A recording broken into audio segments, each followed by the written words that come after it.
Hey YouTubers, I'm Jacob and this is a how-to video for changing out the transmission filter and seals on a 1970s Ford C6 transmission on my 79 Bronco. I've included the links to all the products and tools I'm using in the description below, so make sure to click on those and check them out. And if you haven't subscribed to the channel, don't forget to hit that subscribe button for many more videos related to the Ford Bronco, as well as my 2015 F-150. All right, let's get right into it. Make sure I got my catch pan ready.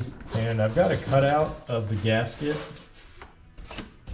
and where all the screws go. So I'm gonna stick them in there and make sure I get them in the right spot or where they belong. But I'm gonna use an impact to loosen this up because I think it'll make it go by quite a bit quicker. And I've got aftermarket headers here, so I've got a little bit more to work around than what you may have underneath your vehicle.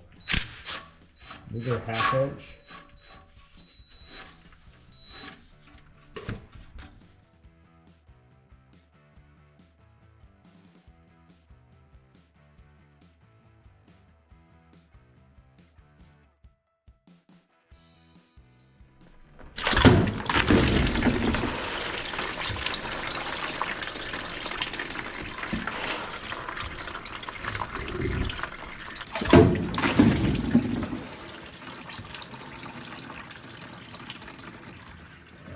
Messy than I thought it'd be.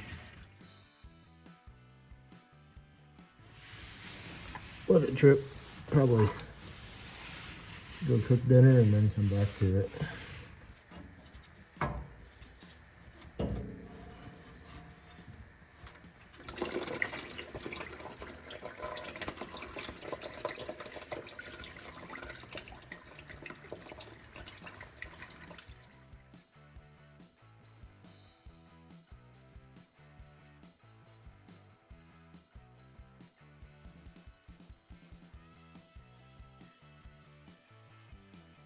These tiny ones are 5/16.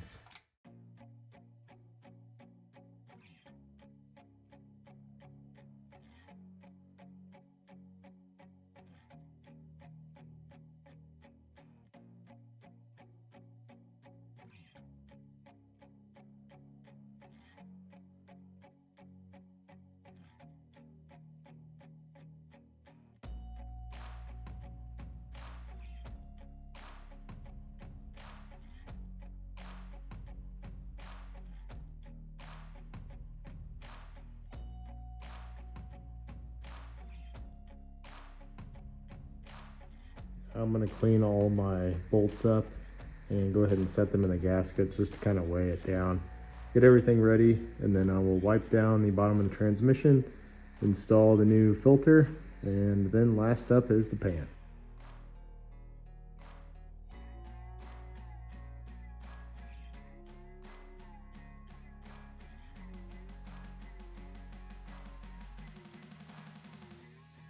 Okay, we're not going to drain out the torque converter today, so we're going to go ahead and put the filter back on.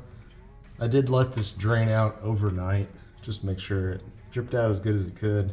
And I have my piece of cardboard here where I have all of my screw spots marked.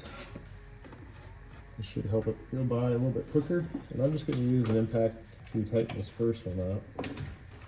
But I'm going to get it started by hand. I don't think there's a torque spec on the filter, but for the pan bolts, they are 12 foot-pounds.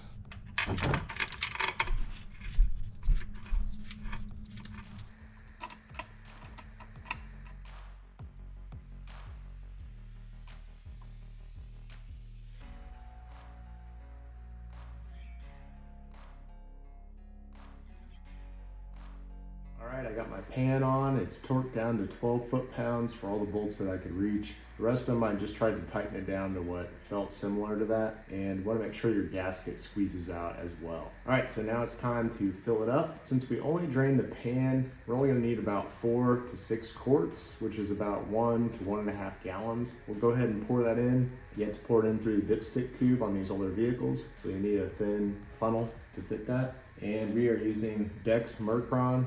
This is a 77 C6 that is in our 79 Bronco. So that is the first year that you used Dex Mercron. Prior years is only type F. We're gonna start off by pouring this one in. I'll probably pour 5 quarts to start it off. And then we'll want to start it up, get it nice and warm, have it running for a little while, and then you'll check it with the dipstick. It has to be running to check the fluid level and top it off as needed. It's a good idea to go ahead and check it a few times even after you've driven it for a while, because all the fluids will expand and get in all those crevices and other places. Thank you for watching my how-to video. I hope you enjoyed it. If you did, smash down the like button and subscribe to the channel for more content. I've included all the product links and tools I've used in the description below, so make sure to click on those and check them out. Thanks for watching.